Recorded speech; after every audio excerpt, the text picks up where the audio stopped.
Yeah, baby. By injection inside or almost a cleaning. Or using UV rays inside the body. That is a treatment. Hey, Jim. Well, I did a little bit more of this crazy tie-dye. Look at this one. It's a pillowcase. And what I'm going to do, I have to go to my top secret G9 classified office and pick up some more felt. And then I'm going to take these two. I did these with some leftover dye from yesterday or the day before. And I'm going to cut these up and make face masks out of them. But I need to go get the felt for underneath. So we're just going to let those dry. And we're going to take the big old truck for a drive. Because why not? Got to get out of the house a little bit. Just all by myself. I'll be socially distanced inside my truck. Look at this beauty. Yeah. The fabulous truck. And you know what? Its door locks work perfectly since our little door lock repair. Yeah. One of these days, maybe I'll clean up the exterior. We'll see. Maybe. But maybe not. Now, hopefully it'll start. It's been sitting for a few days, so you never know. Come on, baby. Oh, Jesus. What the? What the hell was that? It sounds like a freaking tractor. I wonder if the muffler blew out or something. I don't know. Let's have a look.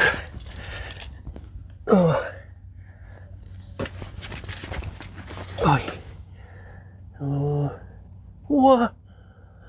Holy shit. Oh, some toothless son of a bitch stole my catalytic converter. Oh, what the hell? I can't freaking believe it. Why would that's the most horrible thing. They've sawed off my catalytic converter. You can't use a used catalytic converter, so it has to just be for scrap value. So they caused, I don't know how many hundreds of dollars worth of damage to this truck to get how much for a catalytic converter at a scrapyard? What, $20, $30? I don't know. Can't be that much. And to lay on your back with a cordless sawzall in the middle of the night to steal that thing? What kind of crackhead, meth-smoking douchebag would do that? This is going to be an interesting drive. Let me start it again. Oh, jeez. That's going to make me popular in the neighborhood.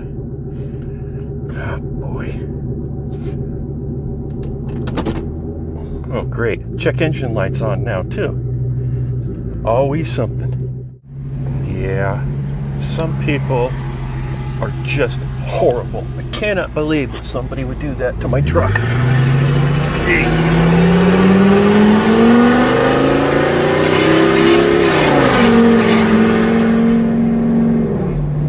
Okay.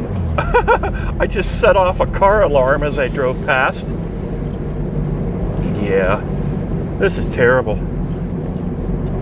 Okay. Well, I guess I'm going to be ordering a catalytic converter, welding that in soon. Yeah. Bad deal. So, you risk going to jail. You risk getting killed because, I don't know, if I stepped out in front at 2 in the morning and found some toothless crackhead under my car sawing parts off of it, I probably wouldn't go easy on him. So, I don't understand. I really don't understand why someone would do that. the risk just doesn't seem worth the payoff. But I guess that's sensible to me because I'm not a slimy thief. Yeah. Happy day. Well, I've done a little looking into it, and it turns out that that cat is pretty valuable. I guess it could bring as much as $300 or $400 in scrap value. So I guess it's a little more motivating than the $20 or $30 I was guessing. And it looks like if I go to the Ford and get an original one, it's like $1,700 to get the part. I'm gonna try to find some sort of aftermarket part that will work, but anyway. I'm gonna go ahead and have my quarantini and feel sorry for myself for about another minute, and then start figuring out ways that I can make it so the toothless bastard that stole my cat can't come back and steal the next one too. I'm gonna have to figure out something I can put on the pipes or something that makes it way harder to cut. I'm gonna have to work on that. So I didn't get to my tie-dye face masks, but they're hanging behind me. They're all dry now, so thanks for watching. For anything. We're prepared. We are really very highly prepared for anything. And in a short period of time, I mean, what they've done is very incredible. And I've seen what they've done back there. It's really incredible. And just from a health perspective. And by the way, NIH, what they've done, I spent time over there. And I like this stuff. You know, my uncle is a great person. He was at MIT. He taught at MIT for, I think, like a record number of years. He was a great super genius, Dr. John Trump. I like this stuff. I really get it. People are surprised that I understand it. Every one of these doctors said, how do you know so much about this? Maybe I have a natural ability. Maybe I should have done that instead of running for president. Is there a way we can do something like that? By injection inside or almost a... Do you take any responsibility for these 50,000 deaths that have happened in this country? I think we've done a thing about you, that you should have warned them the virus was spreading like wildfire through the month of February instead of holding rallies with thousands of people. Why did you wait so long to warn them? Who you with? And why did you not have social distancing until March 16th? Who you with? I'm Weijia Jiang with CBS News. So, if you look at what I did in terms of cutting off or banning China from coming in. Chinese nationals. But by the way, not Americans who are also coming from China. Nice and easy, just relax. We cut it off. People were amazed. These gentlemen, everybody was amazed that I did it. We were very early. Oh, I'm the president. And you know what I just did? And you know what I just... And by the way, when you issued the ban, the virus was already here. Okay, and you know how many people, when I issued the ban, how many cases of virus were in the United States when I issued the ban? Do you know the number? No, how many cases? Remember I said one person. How many cases were here when I issued the ban? Did you know? No, you have to do your research. How many? I did my research. On the 23rd of March, you said you knew this was going to be a pandemic. Can I tell you what? I did know it. I did know it. All I have to do is look. So you knew Anybody knew it.